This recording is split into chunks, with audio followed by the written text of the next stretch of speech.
Assalamualaikum warahmatullahi wabarakatuh. Salam sejahtera bagi kita semuanya. Sahabat Facebook sekalian, saat ini adalah tanggal 2 Syawal, 2 hari kedua setelah Idul Fitri. Dan kita saat ini alhamdulillah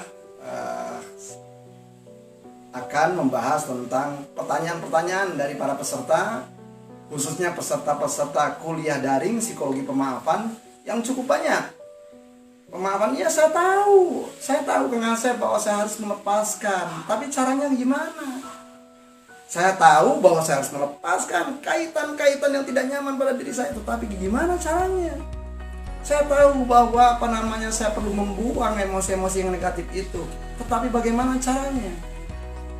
Nah, pertanyaan-pertanyaan demi pertanyaan itu sudah cukup banyak ya. Nah, jadi kemarin saya sudah mencontohkan betapa banyak orang adalah melakukan pengait seperti ini. Jadi banyak orang yang melakukan celurit seperti ini. Banyak orang yang tanpa sadar adalah yang tadinya celurit ini adalah punya si penzolim, kemudian dia pegang, dia bawa kemana-mana. Dia dibawa juga orangnya, dibawa celuritnya, dibawa juga lukanya, kan begitu. Nah, pertanyaannya jadi menarik nih, gimana nih membuang luka? Nah, itu kan pertanyaan. Oh, sayang dong kalau pertanyaan-pertanyaan itu tidak saya jawab, ya kan? Nah, saya ingin berbagi ya ini tentang psikologi Nusantara. Waduh, psikologi Nusantara, psikoterapi Nusantara itu sebenarnya lebih tua daripada psikologi modern. Nah, ini saya menghargai saja nih. Di sini adalah teman-teman saya yang kebetulan adalah filolog ya, kemudian yang senang bergelut dengan file-file dengan naskah-naskah kuno. Ada sejumlah teman saya, sahabat saya yang bergelut dengan naskah-naskah kuno dari Kerajaan Mataram nih. Jadi naskah-naskah itu dan naskah-naskah dari Kerajaan Mataram. Nah, kita tentu tahu persis di Kerajaan Mataram yang meliputi daerah Jawa Tengah, sebagian dari Jawa Tengah ya, terutama adalah yang sekarang adalah sisa-sisanya adalah Keraton Ngayogyakarta Hadiningrat dan Keraton Surakarta Hadiningrat ya. Dan juga di situ ada juga Paku Alaman dan juga kemudian juga ada Mangkunegaran. Maka di daerah itu ada naskah-naskah yang kebetulan naskah ini diteliti oleh teman-teman saya di UGM. Jadi ada naskah-naskah kuno yang di situ menceritakan tentang bagaimana raja ya. Bagaimana raja itu tetap menunjukkan wibawa. Nah, raja menunjukkan wibawa itu berarti apa? Kata-katanya harus terkendali, sikapnya harus terkendali, ucapannya harus terkendali. Bahkan kalau perlu adalah ekspresinya adalah tertata, sehingga kaulo ataupun orang-orang yang hadir bersama raja itu tidak tahu sebenarnya raja ini sedang memiliki emosi apa. Nah, ini berbahaya betul kan kalau misalnya emosi itu tidak terekspresikan. Nah, tetapi bagaimana tuh cara para raja adalah tetap mengendalikan, tetap membuat emosinya stabil. Nah, tentunya saja di zaman itu how to-nya yang nggak akan dikasih tahu ya. Itu adalah ilmu yang sedemikian mahal di zaman itu. Jadi ilmu yang hanya boleh diketahui oleh raja dan keluarganya. Nah, di dalam naskah yang dibedah oleh beberapa sahabat saya itu ternyata di situ ada kira-kira ya, ini kalau ditafsirkan ulang adalah kalau misalnya para raja itu adalah mempunyai katakanlah kegundahan, kekesalan dengan seseorang ya, ada rasa tidak nyaman dengan seseorang ya, maka apa yang perlu dilakukan di situ adalah raja diminta adalah masuk ke dalam kamarnya, ke dalam biliknya ya. Kemudian di dalam kamar ngapain? Kamarnya dikunci dari dalam. Kamar dikunci dari dalam ya, berarti di situ tinggal raja di dalam kamar. Dan di dalam kamar raja mengambil benda ini. Ini benda, saya yakin di rumah Anda juga ada, namanya bantal ya, pillow kalau kata orang Inggrisnya. Nah, bantal atau angel kalau kata orang Sunda ya, bukan angel ya, jadi angel kalau kata orang Sunda.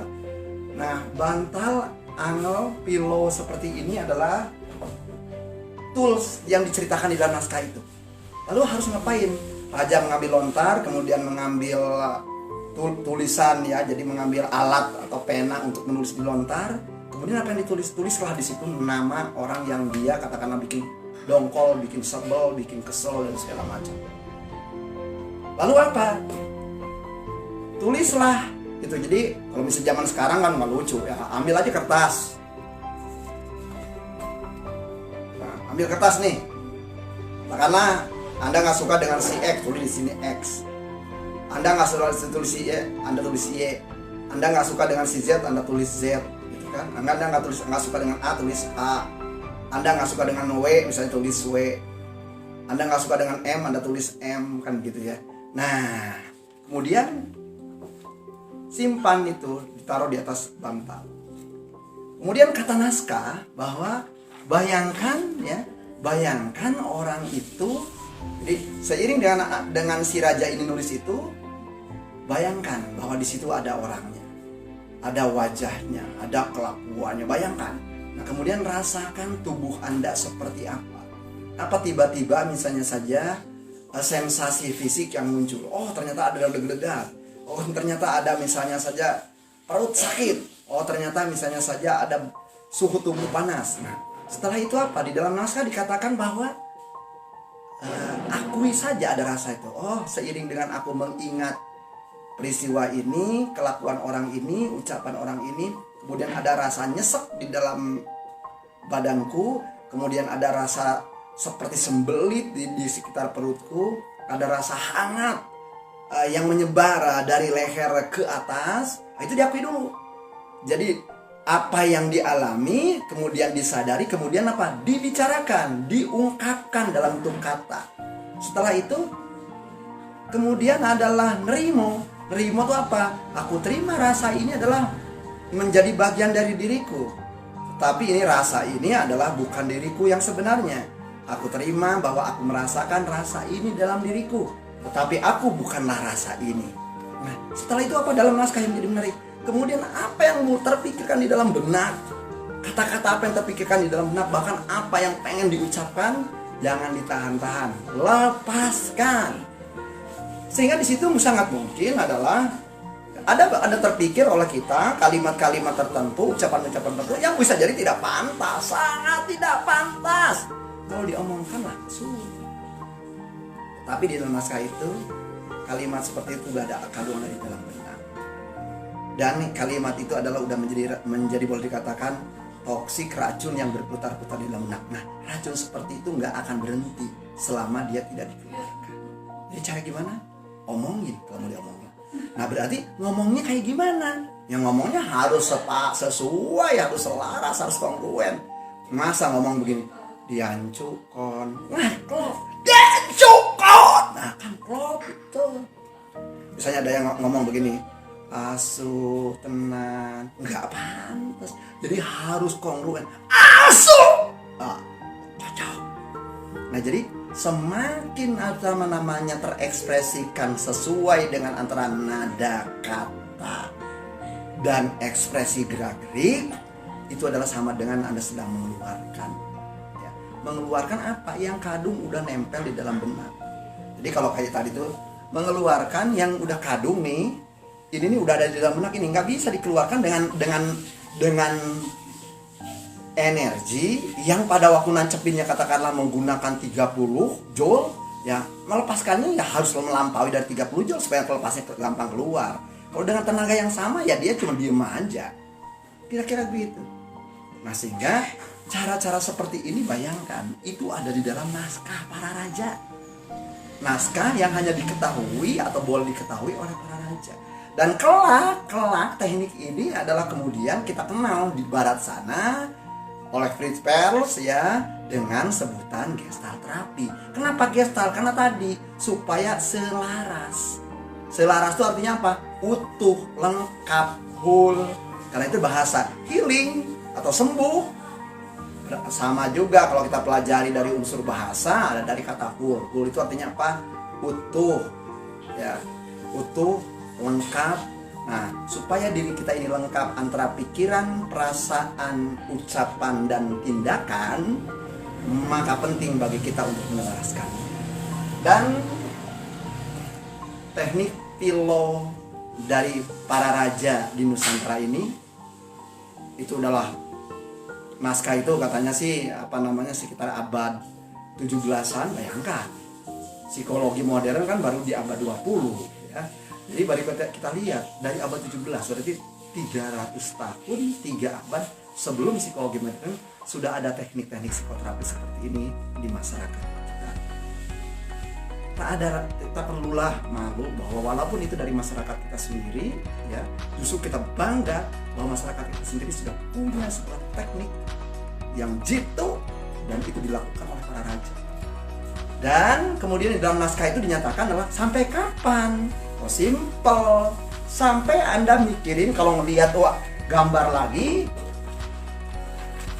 ngelihat nama orang itu lagi, udah nggak ada lagi tuh pikiran-pikiran jelek tadi. Udah nggak ada lagi tuh emosi-emosi tadi. Tapi kalau masih ada, ekspresikan, oh saya pengen mukul. Nah, udah, pukullah bantal ini. Oh saya pengen tendanglah bantal ini. Saya pengen gigitlah bantal ini. Saya ingin remas-remaslah bantal ini. Saya ingin garuklah bantal ini. Saya ingin cabik-cabiklah bantal. Nah, intinya adalah ekspresi. Mari kita maknai X keluar, press tekanan. Sehingga tekanan-tekanan yang tadinya adalah ke dalam, itu justru kita mampu keluarkan. Nah setelah itu, jadi mengukurnya gimana teknik ini adalah berhasil? Sederhana saja. Ingat kembali, lihat kembali, bayangkan kembali kejadian itu. Apabila sudah tidak ada lagi tadi suhu tubuh yang memanas, nyesek, perut seperti sembelit, maka Anda di situ adalah sudah terbebas dari emosi yang sebenarnya adalah urusan Anda dengan diri Anda sendiri. Emosi itu tidak ditanamkan oleh orang sana. Emosi itu adalah respon Anda terhadap tindakan-tindakan itu. Akang dan Teteh, ayah dan bunda, sahabat-sahabat sekalian yang memirsa Facebook ini, demikian studi dari naskah-naskah Nusantara, bagaimana cara kita mengekspresikan emosi yang tidak nyaman supaya kita menjadi bebas. Dan dengan demikian kita mampu melakukan pemaafan. Dari Sayung Bujangga Manik, 100 meter sebelah barat dari Pondok Pesantren Suryalaya, saya Asep Erugadi mengucapkan selamat Idul Fitri. Semoga kita menjadi merdeka dan semoga kita menjadi bahagia. Assalamualaikum warahmatullahi wabarakatuh.